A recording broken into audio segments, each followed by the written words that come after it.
deception. Had she ever loved him, or was their entire relationship built on lies?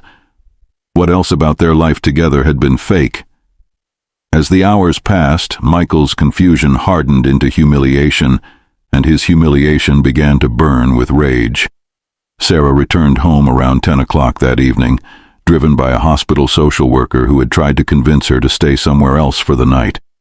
But Sarah insisted she needed to talk to Michael, needed to explain, needed to try to make him understand.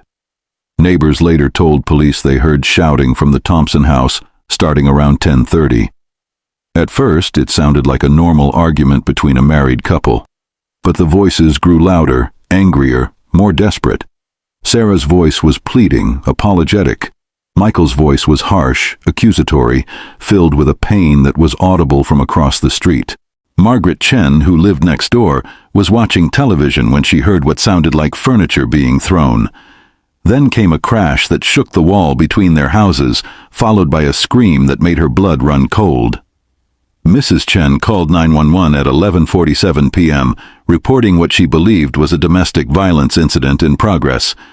The dispatcher kept her on the line, asking her to describe what she could hear.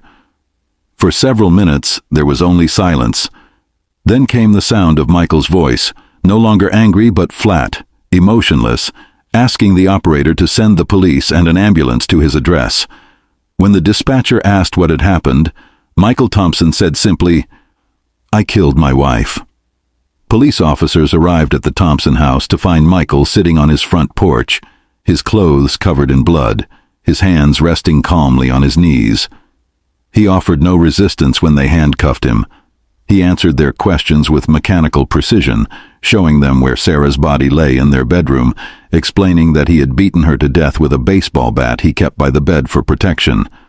When Detective Ray Martinez asked Michael why he had killed his wife, Michael looked at him with empty eyes and said, "She wasn't my wife. I don't know who she was, but she wasn't my wife." The crime scene told a story of explosive violence. Sarah had died from multiple blunt force trauma to the head and chest. The bedroom showed signs of a struggle, but forensic evidence suggested the attack had been swift and overwhelming. Sarah had defensive wounds on her hands and arms, indicating she had tried to protect herself, but she had been no match for Michael's size and rage. Blood spatter analysis indicated that Michael had continued hitting her long after she had stopped moving, long after she could have posed any threat. It was, in the words of the lead detective, overkill motivated by